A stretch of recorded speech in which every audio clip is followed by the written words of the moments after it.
गुरुदेव भगवान की जय। प्यारे कृष्ण कन्हैया लाल की जय। श्री गर्ग संहिता मथुरा खंड चल रहा है और आज है चौथा अध्याय। श्री कृष्ण का गोपियों के घरों में जाकर उन्हें सांत्वना देना तथा मार्ग में रथ रोककर खड़ी हुई गोपांगनाओं को समझाकर उनका मथुरापुरी की ओर प्रस्थित होना। श्री नारद जी कहते हैं, राजन, इस प्रकार कहती हुई गोपांगनाओं के अत्यंत विरह क्लेश को जानकर भगवान श्री कृष्ण उन सबके घरों में गए। मिथिलेश्वर जितनी ब्रजांगनाएं थीं उतने ही रूप धारण करके भगवान श्रीहरि ने सबको स्वयं पृथक पृथक समझाया। श्री राधा के भवन में जाकर देखा कि वे सखियों से घिरी हुई एकांत स्थान में मूर्छित पड़ी हैं। तब उन्होंने मधुर स्वर में मुरली बजाई। बंसी की ध्वनि सुनकर श्री राधा सहसा आतुर होकर उठी। उन्होंने आँख खोलकर देखा तो श्री गोविंद सामने उपस्थित दिखाई दिए। जैसे पद्मिनी कमलनी कुलवल्लभ सूर्य का दर्शन करके प्रसन्न हो जाती है, उसी प्रकार पद्मिनी नायिका श्री राधा अपने प्राण वल्लभ को सामने देखकर आनंद में मगन हो गईं और उन्होंने उठकर वहां पधारे हुए श्याम सुंदर के लिए सादर आसन दिया। कमलनेनी श्री राधा के मुख पर आंसुओं की धारा बह रही थी। वे अत्यंत दीन होकर शोक कर रही थीं। अतः भगवान ने मेघ के समान गंभीर वाणी में उनसे कहा। श्री भगवान बोले, भद्रे राधिके, तुम्हारा मन उदास क्यों है? तुम इस तरह शोक न करो, अथवा मेरी मथुरा जाने की इच्छा सुनकर तुम विरह से व्याकुल हो उठी हो। देखो, ब्रह्मा जी की प्रार्थना से मैं इस पृथ्वी का भार उतारने और कंसादि असुरों का संहार करने के लिए तुम्हारे साथ इस भूतल पर अवतीर्ण हुआ हूँ। अतः अपने अवतार के उद्देश्य की सिद्धि के लिए मैं मथुरा अवश्य जाऊँगा और भूमि का भार उतारूँगा। तत्पश्चात शीघ्र यहाँ आऊँगा और तुम्हारा मंगल करूँगा।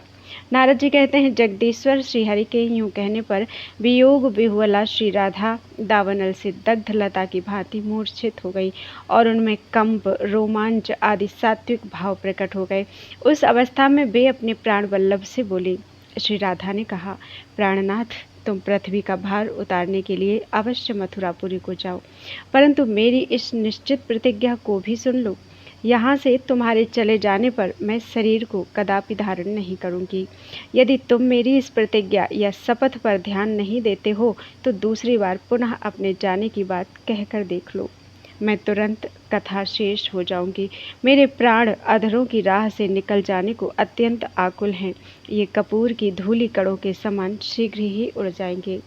श्री भगवान बोले, राधिके, मैं वेद स्वरूपा अपनी वाणी को तो टाल देने में समर्थ हूँ, किंतु अपने भक्तों के वचन की अवहेलना करने की शक्ति मुझ में नहीं है। पूर्व काल में गोलोक में जो कलह हुआ था, उस समय दिए गए श्री दामा के शाप से मेरे साथ तुम्हारा 100 वर्षों तक वियोग अवश्य होगा, इसमें संशय नहीं है। कल्याणी राधिके, शोक न करो। मैंने तुम्हें जो वरदान दिया है उसको स्मरण करो। प्रत्येक मास में वियोग दुख की शांति के लिए एक दिन मेरा दर्शन तुम्हें प्राप्त होगा। श्री राधा ने कहा, हरे, प्रत्येक मास में एक दिन? मेरी वियोग व्यथा को शांत करने के लिए यदि तुम दर्शन देने नहीं आओगे तो मैं असह्य दुख के कारण अपने प्राणों को अवश्य त्याग दूंगी। लोकाभिराम, जनभूषण, विश्वदीप, मदन मोहन, जगत के पाप ताप को हर लेने वाले आनंद कंद, यदुकुल नंदन, नंद किशोर, आज मेरे सामने अपने आगमन के विषय में शपथ खाओ। श्री भगवान बोले, रंभोरु राधे, यदि तुम्हारे वियोग काल में प्रति मास एक दिन मैं तुम्हें दर्शन देने के लिए ना आऊं तो मेरे लिए गौओं की शपथ है। मैंने यहाँ जो कुछ कहा है, मेरे उस वचन को तुम संशय रहित और निष्कपट समझो। जो बिना किसी हेतु के निश्चल भाव से मैत्री को निभाता है, वही पुरुष धन्यतम है। जो मैत्री स्थापित करके कपट करता है, वह स्वार्थ रूपी पट से आच्छादित लंपट नट मात्र है, उसे धिक्कार है।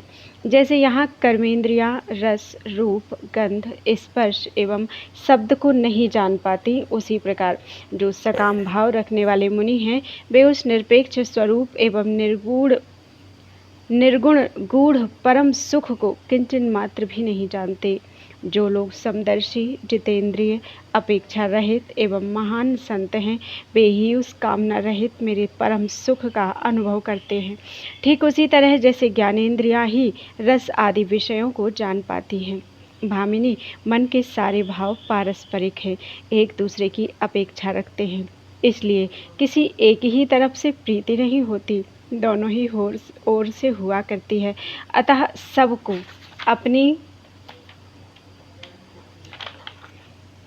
अपनी ओर से मेरे प्रति प्रेम ही करना चाहिए।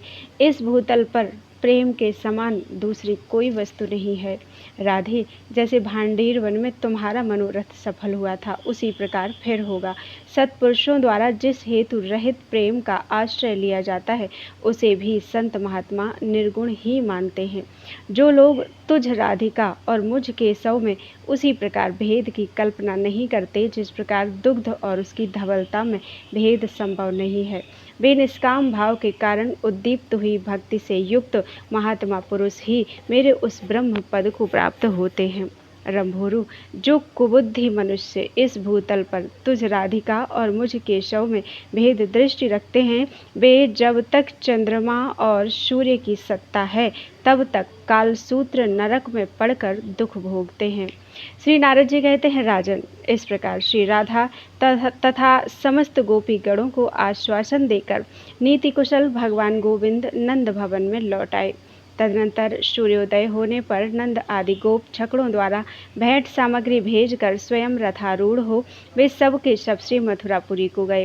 राजन, बलराम और श्री कृष्ण के साथ अपने रथ पर आरूढ़ हो गांधिनी पुत्र अक्रूर ने मथुरापुरी के दर्शन के लिए उद्यत हो वहां से प्रस्थान किया। मार्ग में कोटि कोटि गोपांगनाएं खड़ी हो क्रोध और मोह से विह्वल होकर श्री कृष्ण का ब्रज से प्रस्थान देख रही थी। वे अक्रूर को क्रूर क्रूर कहकर पुकारती हुई कटु वचन सुनाने लगी और जैसे ही बादल सूर्य को आच्छादित कर देते हैं, उसी प्रकार गोपियों के समुदाय ने अक्रूर के रथ को चारों ओर से घेर लिया। राजन, भगवान के विरह से व्याकुल हुई गोपियों ने अक्रूर के रथ को, उनके घोड़ों को और सारथी को भी लाठियों द्वारा जोर जोर से पीटना आरंभ किया। लाठियों के प्रहार से घोड़े वहां इधर उधर उछलने लगे। गोपियों की 2 अंगुलियों की चोट से सारथी उस रथ से नीचे जा गिरा। लोक लज्जा को तिलांजलि दे गोपियों ने बलराम और श्री कृष्ण के देखते देखते अक्रूर को बलपूर्वक रथ से नीचे खींच लिया और अपने कंगनों से उनके ऊपर चोट करना आरंभ किया। गोपी समुदाय की वह सेना देखकर बलराम सहित भगवान श्री कृष्ण ने गांधिनी नंदन अक्रूर की रक्षा करके गोपांगनाओं को समझाया, ब्रजांगनाओं, चिंता न करो, मैं आज संध्या को ही लौट आऊंगा। इन अक्रूर जी के सामने ब्रजवासी हमारी हंसी न उड़ावे, ऐसा प्रयत्न तुम्हें करना चाहिए। यूं कहकर बलदेव जी तथा अक्रूर के साथ श्री कृष्ण सुंदर वेगशाली अश्वों की सहायता से रथ सहित उस मथुरापुरी की ओर चल दिए, जो यादवों के समुदाय से सुशोभित थी। जब तक उन्हें रथ, उसकी ध्वजा अथवा घोड़ों की टाप उड़ाई गई धूल दिखाई देती रही, तब तक अत्यंत मोहवश गोपियां पथ पर ही चित्र लिखित सी खड़ी रही। श्री हरि की कही हुई बात को याद करके उनके मन में पुनर्मिलन की आशा बंध गई थी। इस प्रकार श्री गर्ग संहिता में श्री मथुरा खंड के अंतर्गत श्री नारद बहुलास्व संवाद में श्री कृष्ण का मथुरापुरी को प्रयाण नामक चौथा अध्याय पूरा हुआ। बोलो वृंदावन बिहारी लाल की जय। 5वां अध्याय। अक्रूर को भगवान श्री कृष्ण के परब्रह्म स्वरूप का साक्षात्कार तथा उनकी स्तुति, श्री कृष्ण का ग्वाल बालों के साथ पूरी दर्शन के लिए जाना, नागरी स्त्रियों का उन पर मोहित होना तथा भगवान के हाथ से एक रजक का उद्धार। श्री नारद जी कहते हैं, राजन, अक्रूर और बलराम जी के साथ मथुरा के उपवन के पास पहुंचकर यमुना के निकट रथ रोककर भगवान श्री कृष्ण उतर गए और यमुना का जल पीकर पुनः रथ पर आ गए। तब उन दोनों भाइयों की आज्ञा लेकर अक्रूर जी यमुना जी में नहाने के लिए गए और नित्य नैमित्तिक कर्म करने के लिए यमुना के निर्मल जल में उतरे। यमुना जी का जल अगाध था, उसमें बड़ी बड़ी भंवरें उठ रही थीं। अक्रूर जी ने देखा उसी जल में बलराम और श्री कृष्ण दोनों भाई खड़े खड़े परस्पर बातें कर रहे थे। नरेश्वर, यह देख अक्रूर जी चकित हो उठे और रथ पर जाकर देखा तो वहाँ भी वे दोनों बैठे दिखाई दिए। फिर जल में आकर देखा तो वहाँ भी उनके दर्शन हुए। बलराम जी नागराज शेष के रूप में कुंडली मारकर बैठे थे और उनकी गोद में लोक वंदित परम प्रकाशमय गोलोक, गोवर्धन पर्वत, यमुना नदी, मनोहर वृंदावन तथा असंख्य कोटि सूर्यों की ज्योतियों का प्रभावशाली मंडल ये क्रमशः परिलक्षित हुए। उसी ज्योतिर्मंडल में रास मंडल के भीतर कोटि कोटि कामदेवों के सौंदर्य माधुर्य को तिरस्कृत करने वाले साक्षात परिपूर्णतम पुरुषोत्तम श्री कृष्ण श्री राधा रानी के साथ वहां अक्रूर के दृष्टिपथ में आए। तब श्री कृष्ण को परब्रह्म परमात्मा समझकर अक्रूर ने बारंबार उन्हें नमस्कार किया और दोनों हाथ जोड़कर अत्यंत हर्ष के साथ उनकी स्तुति आरंभ की। अक्रूर बोले, असंख्य ब्रह्मांडों के अधीश्वर तथा गोलोक धाम के स्वामी परिपूर्णतम भगवान श्री कृष्ण चंद्र को नमस्कार है। प्रभु, आप श्री राधा के प्राण वल्लभ तथा ब्रज के अधीश्वर हैं, आपको बारंबार नमस्कार है। श्री नंदनंदन तथा माता यशोदा को आमोद प्रदान करने वाले श्री हरि को नमस्कार है। देवकी पुत्र गोविंद, वसुदेव, जगदीश्वर, यदुकुल तिलक, जगन्नाथ पुरुषोत्तम, आपको नमस्कार है। मेरी वाणी सदा आपके गुणों के वर्णन में लगी रहे। मेरी वाणी सदा आपके गुणों के वर्णन में लगी रहे। मेरे कान आपकी कथा सुनते रहें। मेरी भुजाएं आपकी प्रसन्नता के लिए कर्म करने में तल्लीन रहें। मन सदा आपके चरणारविंदों का चिंतन करे तथा दोनों नेत्र आपके प्रकाशमान एवं भव्य धाम विशेष के दर्शन में संलग्न हो। नारद जी कहते हैं, राजन, जब इस प्रकार चकित होकर भगवान का वैभव देखते हुए अक्रूर जी इस प्रकार स्तुति कर रहे थे, उसी समय भगवान श्री कृष्ण अपने लोक सहित वहीं अंतर्धान हो गए। तब उन्हें नमस्कार करके नैमित्तिक कर्म पूर्ण करने के पश्चात अक्रूर जी श्री कृष्ण को परब्रह्म स्वरूप जानकर विस्मयपूर्वक रथ पर आए। घनवत गंभीर नाद करने वाले उस वायु वेगशाली रथ के द्वारा अक्रूर ने बलराम और श्री कृष्ण को दिन डूबते डूबते मथुरा पहुंचा दिया। वहां नगर के उपवन में नंदराज को देखकर यदुत्तम भगवान श्री कृष्ण हंसते हुए मेघ के समान गंभीर वाणी में अक्रूर जी से बोले। श्री भगवान ने कहा, मानव, अब आप अपने रथ के द्वारा मथुरापुरी में पधारें, मैं पीछे ग्वाल बालों के साथ आऊँगा। अक्रूर ने कहा, देव देव जगन्नाथ गोविंद पुरुषोत्तम प्रभु, आप अपने बड़े भाई तथा ग्वालों सहित मेरे घर पर चलें। जगतपते, अपने चरणारविंदों की धूल से आज मेरा घर पवित्र कीजिए। मैं आपको साथ लिए बिना अपने घर नहीं जाऊंगा। श्री भगवान ने कहा, अक्रूर जी, मैं यदुवंशियों के वैरी कंस को मारकर बलराम जी तथा गोप बंधुओं के साथ आपके भवन में अवश्य आऊँगा और आपका प्रिय करूँगा। नारद जी कहते हैं, राजन, भगवान श्री कृष्ण वहीं ठहर गए और अक्रूर ने मथुरापुरी में प्रवेश किया। वहां कंस को श्री कृष्ण के आगमन का समाचार देकर वे अपने घर चले गए। दूसरे दिन बलराम और गोप बालकों के साथ मथुरापुरी को देखने के लिए उद्यत हुए। गोविंद की ओर देखकर नंद ने यह बात कही, वत्स, सीधी तरह से मथुरापुरी को देखकर तुम सब लोग लौट आना। इसे गोकुल न समझो, यहाँ कंस का महाभयंकर राज्य है। बहुत अच्छा कहकर भगवान श्री कृष्ण नंद द्वारा प्रेरित बड़े बूढ़े ग्वालों और ग्वाल बालों के साथ पुरी में गए। बलराम जी भी उनके साथ थे। दुर्ग से युक्त वह पुरी स्वर्ण एवं रत्न जड़ित सुंदर ग्रहों तथा गगनचुंबी महलों से देवताओं की राजधानी अमरावती के समान शोभा पाती थी।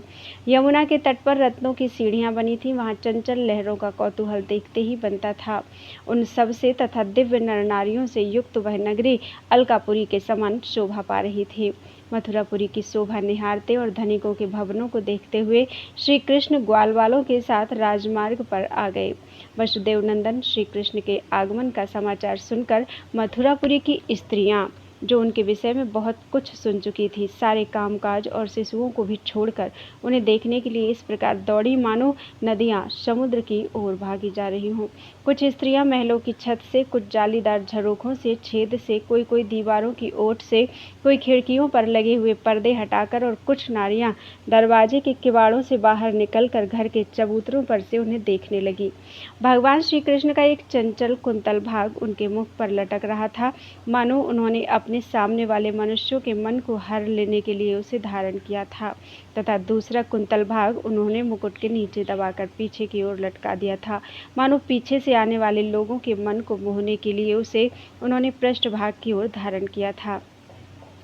उनका आधा पीताम्बर कमर में बंधा हुआ चमक रहा था और आधा कंधे पर पड़ा हुआ नील मेघ में विद्युत की सी शोभा धारण कर रहा था। राजन, उन्होंने अपने एक हाथ में कमल और वक्षस्थल में वैजयंती माला धारण कर रखी थी। कानों में नवीन मकराकार कुंडल पहने तथा बाल सूर्य के समान कांतिमान, सोने के बाजूबंद से विभूषित बाहुमंडल वाले असंख्य ब्रह्मांडाधिपति परात्पर भगवान वसुदेव नंदन श्री कृष्ण को देखकर समस्त पूर्वासिनी स्त्रियां मोहित हो गई। नागरी स्त्रियां बोली, अहो, वह वृंदावन कैसा रमणीय है जहाँ ये नंदनंदन स्वयं निवास करते हैं। वे समस्त गोपगण भी धन्य हैं जो प्रतिदिन इनके मनोहर रूप का दर्शन करते रहते हैं। जो वे गोपांगनाएं भी धन्य हैं। न जाने उन्होंने कौन सा पुण्य किया है जो रास रंग में वे बारंबार उनके अधरामृत का पान किया करती हैं। नारद जी कहते हैं, राजन, उस राजमार्ग पर एक कपड़ा रंगने वाला रजक जा रहा था। वह बड़ा घमंडी और उन्मत्त जान पड़ता था। ग्वाल वालों की अनुमति से मधुसूदन ने उससे कहा, मेरे महाबुद्धिमान मित्र, हमारे लिए सुंदर वस्त्र दो। यदि दे दोगे तो तुम्हारा परम कल्याण होगा, इसमें संशय नहीं है। वह रजक कंस का सेवक और बड़ा भारी दुष्ट था। श्री कृष्ण की बात सुनकर घृत से अभिषिक्त अग्नि की भांति वह अत्यंत रोष से प्रज्वलित हो उठा और उस राजमार्ग पर माधव से इस प्रकार बोला। रजक ने कहा, अरे, तुम्हारे बाप दादों ने ऐसे ही वस्त्र धारण किए हैं क्या? उद्दंड ग्वाल वालों, क्या तुम्हारे पूर्वज कौपीनधारी नहीं थे? जंगल में रहने वाले गोपों, यदि जीवन चाहते हो तो तुम सब के सब नगर से शीघ्र निकल जाओ, अन्यथा वस्त्र की चोरी करने वाले तुम सब लोगों को मैं जेल में बंद करा दूंगा। नारद जी कहते हैं, राजन, इस तरह की बातें करने वाले उस रजक के मस्तक को यदुकुल तिलक श्री कृष्ण ने खेल खेल में हाथ के अग्रभाग से ही मरोड़ दिया। विदेहराज, उसके शरीर की ज्योति घनश्याम श्री कृष्ण में लीन हो गई। राजन, फिर तो उसके समस्त अनुगामी सेवक वस्त्रों के गट्ठर वहीं छोड़कर उसी तरह सब ओर भाग गए जैसे शरत काल में हवा के वेग से बादल छिन्न भिन्न हो जाते हैं। उन वस्त्रों में से बलराम और श्री कृष्ण अपनी पसंद के कपड़े लेकर जब खड़े हो गए, तब शेष वस्त्रों को ग्वाल वालों तथा अन्य राहगीरों ने ले लिया। उन वस्त्रों को कैसे पहनना चाहिए, यह बात ग्वाल वाल नहीं जानते थे। अतः बलराम और श्री कृष्ण के देखते देखते वे उन सुंदर वस्त्रों को अस्त व्यस्त ढंग से पहनने लगे। इसी समय एक बालक ने उन दोनों भाइयों को देखकर विचित्र वर्ण वाले वस्त्रों को धारण कराकर श्री कृष्ण और बलदेव के दिव्य वेश बना दिए। राजन, इसी तरह अन्य गोप बालकों को भी यथोचित वस्त्र पहनाकर उसने बड़ी भक्ति से श्री कृष्ण का पुनः दर्शन किया। उस बालक पर प्रसन्न होकर भगवान ने उसे अपना सारूप्य प्रदान किया तथा बलदेव जी ने भी पुनः उसे बल, लक्ष्मी और ऐश्वर्य दिए। इस प्रकार श्री गर्ग संहिता में श्री मथुरा खंड के अंतर्गत श्री नारद बहुलाश संवाद में श्री कृष्ण का मथुरा में प्रवेश नामक 5वां अध्याय पूरा हुआ। बोलो वृंदावन बिहारी लाल की जय। 6ठा अध्याय, सुदामा माली और कुब्जा पर कृपा। धनुर्भंग तथा मथुरा की स्त्रियों पर श्री कृष्ण के मधुर मोहन रूप का प्रभाव। श्री नारद जी कहते हैं, राजन, तदनंतर ग्वाल बालों सहित श्री नंदनंदन श्री कृष्ण और बलराम सुदामा नाम वाले एक माली के घर गए जो फूलों के गजरे बनाया करता था। उन दोनों भाइयों को देखते ही माली उठकर खड़ा हो गया। उसने हाथ जोड़कर नमस्कार किया और फूल के सिंहासन पर बिठाकर गदगद वाणी में कहा। सुदामा बोला, देव, यहाँ आपके शुभ आगमन से मेरा कुल तथा घर दोनों धन्य हो गए। मैं ऐसा समझता हूँ कि मेरी माता के कुल की 7 पीढ़ियाँ, पिता के कुल की 7 पीढ़ियाँ तथा पत्नी के कुल की भी 7 पीढ़ियाँ वैकुंठ लोक में चली गई। आप दोनों परिपूर्णतम परमेश्वर हैं और भूतल का भार उतारने के लिए इस यदुकुल में अवतीर्ण हुए हैं। मुझ दीनाति दीन के घर आए हुए आप दोनों भाइयों को नमस्कार है। आप परात्पर जगदीश्वर हैं। नारद जी कहते हैं, राजन, यूं कहकर माली ने पुष्प निर्मित सुंदर हार और भ्रमरों की गुंजार से निनादित मकरंद निवेदन करके प्रणाम किया। बलराम सहित भगवान श्रीहरि ने उस पुष्प राशि को धारण करके निकटवर्ती गोपों को भी दिया और हंसते हुए मुख से उस माली से बोले, सुदामन, मेरे चरणार बिंदों में सदा तुम्हारी गुरुतर भक्ति बनी रहे। मेरे भक्तों का संग प्राप्त हो और इसी जन्म में तुम मेरे स्वरूप की प्राप्ति हो। तदनंतर बलदेव जी ने भी इसे उसके कुल में निरंतर बढ़ने वाली लक्ष्मी प्रदान की। राजन, फिर वे दोनों भाई वहां से उठकर दूसरी गली में गए। वहां मार्ग में कमल नयनी कामिनी जा रही थी। उसके हाथों में चंदन का अनुलेप पात्र था। अवस्था में वह युवती थी, किंतु शरीर से कुबड़ी दिखाई देती थी। माधव ने उससे पूछा। श्री भगवान बोले, सुंदरी, तुम कौन हो और किसकी प्रिया हो? किसके लिए यह चंदन ले जा रही हो? हम दोनों को भी यह चंदन दो, इससे शीघ्र ही तुम्हारा कल्याण होगा। शैलेंद्री बोली, सुंदर शिरोमणि, मैं कंस की दासी हूँ। महामते, मेरा नाम कुब्जा है। मेरे हाथ का घिसा हुआ चंदन भोजराज कंस को बहुत प्रिय है। अब तक तो मैं कंस की ही दासी रही हूँ, किंतु इस समय आपके सामने उपस्थित हूँ। हाथी के सुंड दंड की भांति जो आपके ये बलिष्ठ भुजदंड हैं, इनमें मेरा मन लग गया है।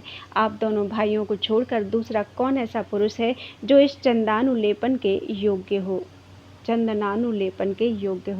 आप दोनों भाइयों के समान सुंदर रूप तो त्रिभुवन में कहीं नहीं है। नारद जी कहते हैं, राजन, हर्ष से भरी हुई कुब्जा ने उन दोनों भाइयों के लिए स्निग्ध अनुलेपन प्रदान किया। उस अंगराग से वे दोनों बंधु बलराम और श्री कृष्ण बड़ी शोभा पाने लगे। ब्रज के अन्य बालकों ने भी थोड़ा थोड़ा वह दिव्य चंदन ग्रहण किया। कुब्जा 3 जगह से टेढ़ी थी। श्री कृष्ण ने उसे तत्काल सीधी करने का विचार किया।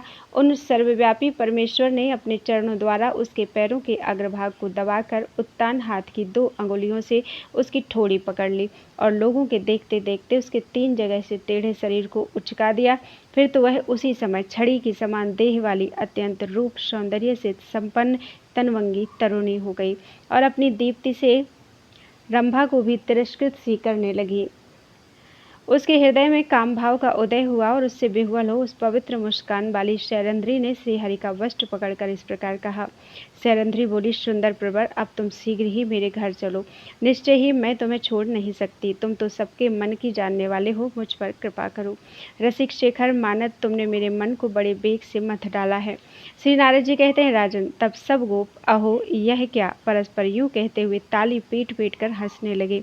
बलराम जी भी बड़े गौर से यह सब देख रहे थे। उस सुंदरी की अपने घर चलने के लिए प्रार्थना करने पर भगवान श्रीहरि ने यह उत्तम बात कही। श्री भगवान बोले, अहो, यह मथुरापुरी अत्यंत धन्य है, जहाँ बड़े सौम्य स्वभाव के लोग निवास करते हैं, जो अपरिचित राहगीरों को भी अपने घर बुला ले जाते हैं। सुंदरी, मैं घूम फिर कर फिर मथुरापुरी का दर्शन करके तुम्हारे घर आऊँगा। नारद जी कहते हैं, राजन, स्नेहमयी वाणी द्वारा यूं कहकर श्री कृष्ण ने उसके हाथ से अपने दुपट्टे का छोर खींच लिया और राजमार्ग पर आगे बढ़ते हुए उन्हें कुछ धनी वैश्य दिखाई दिए। उन उत्तम बुद्धि वाले वैश्यों ने पान, फूल, इत्र, दूध और फल आदि द्वारा श्रीहरि का पूजन करके उन्हें उत्तम आसन पर बिठाया और उनके चरणों में प्रणाम किया। वैसे बोले, देव, यदि यहाँ आपका राज्य स्थापित हो जाए तो आप हम आत्मीय जनों का सदा ध्यान रखें। हम आपकी प्रजा हैं। प्रायः राज्य मिल जाने पर कोई किसी का स्मरण नहीं करता। नारद जी कहते हैं, राजन, तब अच्युत ने सुंदर मंद मुस्कुराहट के साथ उन वैश्यों से पूछा, धनुष का स्थान कौन है? किंतु वे वैश्य बड़े चालाक थे। उन्हें धनुष के तोड़ दिए जाने की आशंका हुई, इसलिए वे भगवान को उसका स्थान नहीं बता रहे थे। किंतु उनके रूप, गुण और माधुर्य से मोहित जो अन्य मथुरावासी थे, वे उन्हें धनुष दिखाने की इच्छा से बोले, कुमार, आइए, देखिए वह धनुष।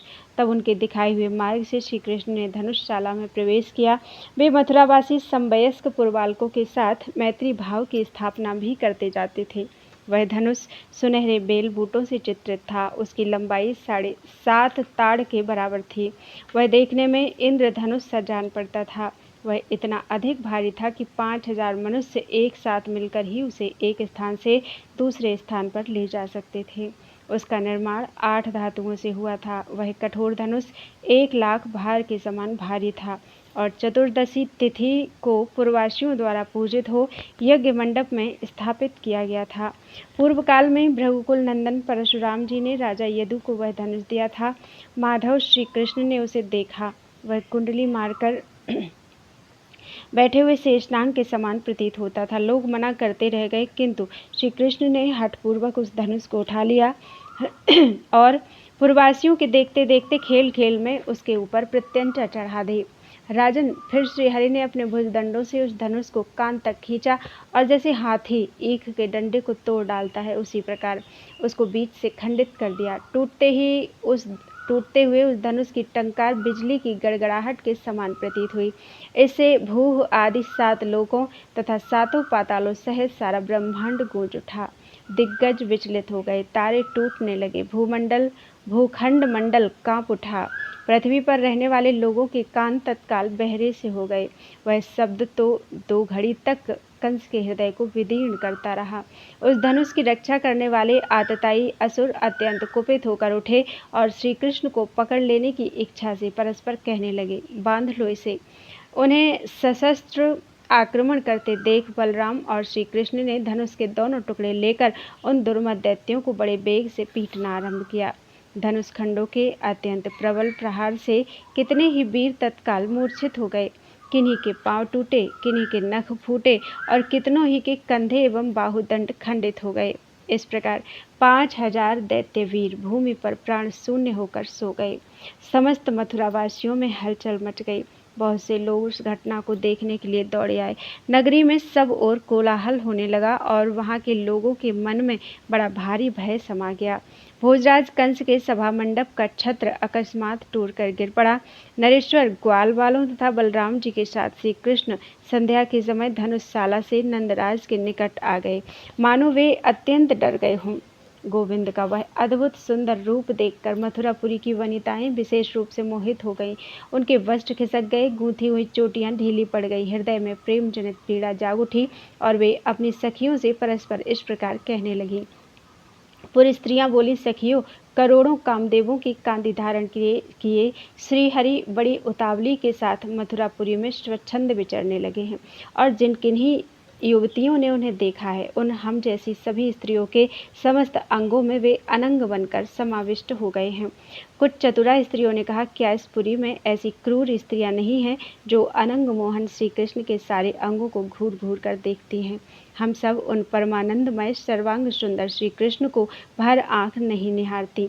सखी, किसी एक ही अंग में सौंदर्य माधुर्य दिखाई देता है और वही हमारे नेत्र पतंग के समान टूट पड़ते हैं, परंतु जो सर्वांग सुंदर एवं मनोहर है, उन्हें केवल नेत्र से पूर्णतया कैसे देखा जा सकता है? नंद नंदन का अंग अंग सुंदर है, उसमें जहाँ जहाँ भी दृष्टि पड़ती है वहीं वहीं परम सुख पाकर वहाँ वहाँ से लौटने का नाम नहीं लेती। वे लावण्य के महासागर हैं, उनमें हमारा चित्त किस तरह लगा है मानो उसी में डूब गया हो। मिथिलेश्वर नगर की जिन स्त्रियों ने दिन में ब्रजराज नंदन को देखा, उन्होंने स्वप्न में भी उन्हीं का दर्शन किया।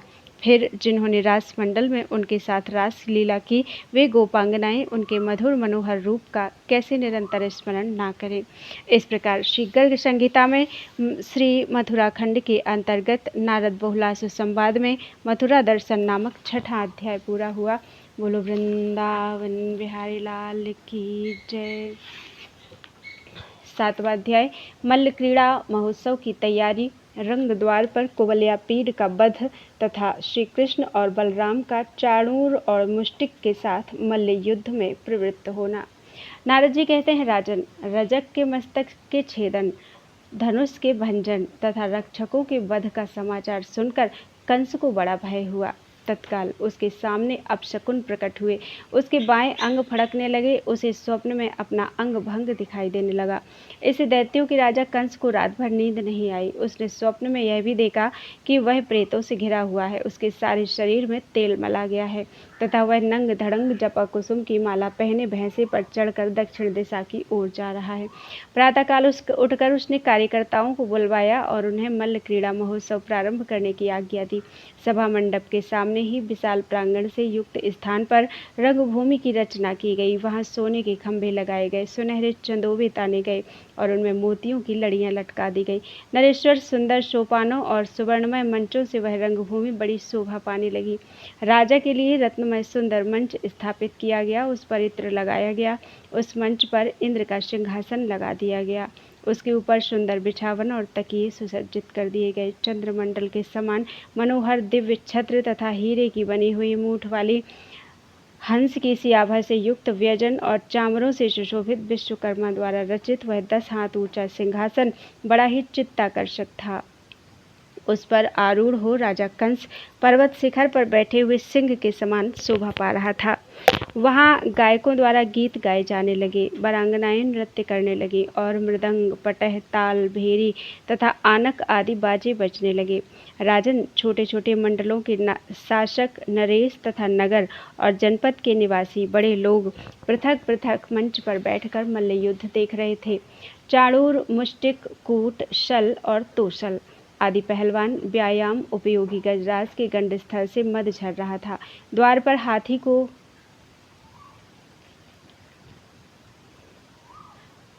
खड़ा किए हुए थे। कंस के द्वारा बुलाए गए नंदराज आदि गोप मस्तक झुकाए राजा को उत्तम भेंट अर्पित करके एक एक मंच का आश्रय लेकर बैठ गए। नरेश्वर वहां यदुराज कंस के लिए बाणासुर, जरासंध और नरकासुर के नगर से भी उपहार आए। अन्य जो शंबर आदि भूपाल थे उनके पास से भी बहुत सी भेंटें सामग्रियां आईं। तदनंतर माया से बालक रूप धारण किए बलराम और श्री कृष्ण दोनों भाई मल्लों के खेल देखने के लिए उस रंगशाला में आए। रंगमंडप के द्वार पर कुबलियापीड नामक हाथी खड़ा था, जिसके कुंभ स्थल पर गोमूत्र में सने हुए सिंदूर और कस्तूरी से पत्र रचना की गई थी। रत्नमय कुंडलों से मंडित उस महामत्त गजराज के गंडस्थल से मद झर रहा था। द्वार पर हाथी को खड़ा देख श्री कृष्ण ने महावत से गंभीर वाणी में कहा, अरे इस गजराज को दूर हटा ले और मेरी इच्छा के अनुसार मार्ग दे दे, नहीं तो तुझको और तेरे हाथी को अभी भूतल पर मार गिराऊंगा। तब कुपित हुए महावत ने संपूर्ण दिशाओं में जोर जोर से चिंघाड़ते हुए उस मतवाले हाथी को नंदनंदन पर आक्रमण करने के लिए आगे बढ़ाया। गजराज ने तत्काल ही श्रीहरि को सूंड से पकड़कर उठा लिया, परंतु अपना भार अधिक बढ़ाकर श्रीहरि उसकी पकड़ से बाहर निकल गए। जैसे वृंदावन के निकुंजों में श्रीहरि इधर उधर लुकते छिपते थे, उसी प्रकार इधर उधर घूमकर वे कुबलियापीड के पैरों के बीच में छिप गए। हाथी ने अपनी सूंड बढ़ाकर उन्हें पकड़ लिया, किंतु उसकी सूंड को दोनों हाथों से दबाकर श्रीहरि पीछे की ओर से निकल गए। तब हाथी ने बगल की दिशा में घूमकर उन्हें पकड़ने की चेष्टा की, किंतु माधव उसके मस्तक पर मुक्के से प्रहार करके आगे की ओर भागे। विदेहराज, उस गजराज ने भागते हुए श्रीहरि का पीछा किया। उस समय मथुरापुरी में कोहराम मच गया। फिर श्रीहरि चक्कर देकर इधर पीछे की ओर निकल आए। उधर महाबली बलदेव ने जैसे गरुण सर्प को पकड़ते हैं, उसी प्रकार अपने बाहुदंडों से उसकी पूंछ पकड़कर उसे पीछे की ओर खींचा। तब हंसते हुए भगवान श्री कृष्ण ने अपने दोनों हाथों से बलपूर्वक उसकी सूंड पकड़कर उसे आगे की ओर खींचना आरंभ किया, जैसे मनुष्य कुएं से रस्सी को खींचता है। नृपेश्वर, उन दोनों भाइयों के आकर्षण से वह हाथी व्याकुल हो उठा। तब 7 महावत बलपूर्वक उस हाथी पर चढ़ गए। साथ ही दूसरे महावत भी श्री कृष्ण का वध करने के लिए 300 हाथी वहां ले आए। महावतों के अंकुश की चोट करने से कुपित हुआ वह मतवाला हाथी पुनः श्री कृष्ण की ओर झपटा। तब बलदेव जी के देखते देखते साक्षात भगवान श्री कृष्ण ने उसकी सूंड पकड़ ली और इधर उधर घुमाकर उसे उसी प्रकार पृथ्वी पर दे मारा, जैसे कोई बालक कमंडल पटक दे। उस पर चढ़े हुए 7 महावत इधर उधर दूर जा गिरे और वहां जुटे हुए साधु पुरुषों के देखते देखते वह हाथी प्राण शून्य हो गया। विदेहराज, उसके शरीर से एक ज्योति निकली और श्री घनश्याम में विलीन हो गई। महाबली बलराम और श्री कृष्ण ने उस हाथी के दोनों दांत उखाड़ लिए और जैसे 2 सिंह के बच्चे बहुत से मृगों का संहार कर डाले, उसी प्रकार समस्त महावतों को मौत के घाट उतार दिया। हाथी के मारे जाने पर जो अन्य महावत बचे थे वे सब इधर उधर भागकर उसी प्रकार छिप गए, जैसे वर्षा काल व्यतीत हो जाने पर बादल जहाँ के तहाँ विलीन हो जाते हैं। इस प्रकार कुबलियापीड का वध करके पसीने की बूंदें और हाथी के मद से अंकित हुए बलराम और श्री कृष्ण दोनों बंधु गोपों और शेष दर्शनार्थियों के मुख से अपनी जय जयकार सुनते हुए बड़ी उतावली के साथ रंगशाला में प्रविष्ट हुए। उस समय उन दोनों के मुख अधिक परिश्रम के कारण लाल हो गए थे। उनके हाथों में हाथी के दांत थे। वे दोनों दिशाओं में एक साथ चलने वाले अनिल और अनल की भांति बड़े वेग से रंगभूमि में पहुँचे। उस समय मल्लों ने उन्हें महामल्ल समझा और नरों ने नरेंद्र, नारियों ने उन्हें कामदेव माना और गोपगणों ने ब्रज का स्वामी। पिता की दृष्टि में वे पुत्र जान पड़े और दुष्टों को दंडधारी यमराज के समान प्रतीत हुए। कंस ने उनको अपनी मृत्यु समझा और ज्ञानी पुरुषों ने उन्हें विराट ब्रह्म के रूप में देखा। उस समय बलराम के साथ रंगशाला में गए हुए श्री कृष्ण को योगी शिरोमणि महात्मा पुरुषों ने परम तत्व के रूप में अनुभव किया। सभी तरह के लोगों ने अपनी पृथक पृथक भावना के अनुसार उन परिपूर्ण देव श्रीहरि को विभिन्न रूपों में देखा और समझा।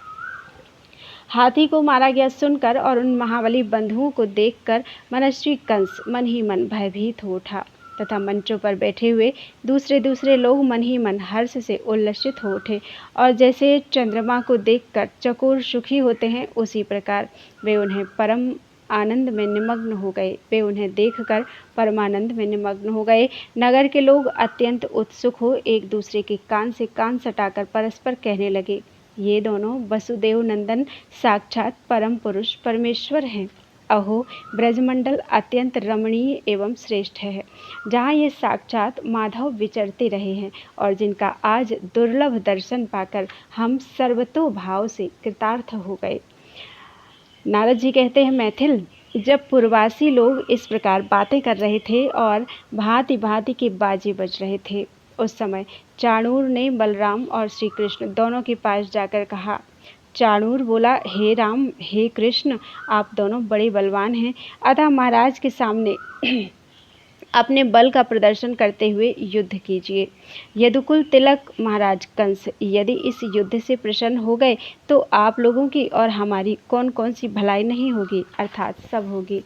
श्री भगवान ने कहा, राजा की कृपा प्रसाद से तो हमारी पहले से ही बहुत भलाई हो रही है, किंतु इतना ध्यान रखो कि हम लोग बालक हैं, अतः समान बल वाले बालकों के साथ ही हमारा युद्ध होगा, किसी बलवान के साथ नहीं।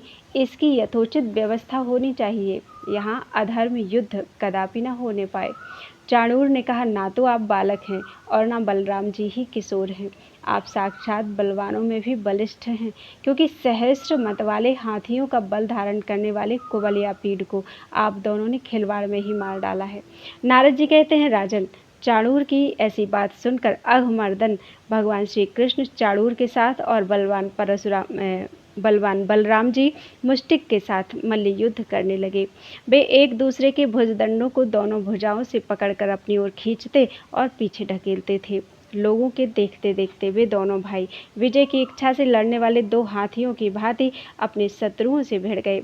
साक्षात श्रीहरि ने चाणूर के शरीर को अब दोनों हाथों से उठाकर उसके देह भार को उसी प्रकार तौला जैसे ब्रह्मा जी पुण्यात्माओं के पुण्य भार को तौला करते हैं।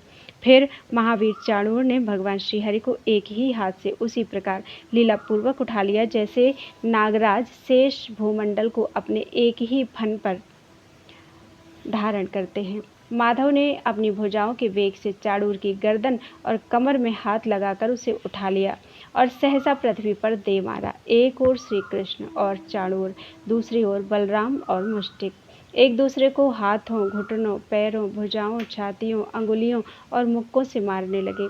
बलराम और श्री कृष्ण के मुखों पर परिश्रम जनित पसीने की बूंदें देखकर दया से द्रवित हो उस समय महल की खिड़कियों के पास बैठी हुई राजरानियां आपस में कहने लगी।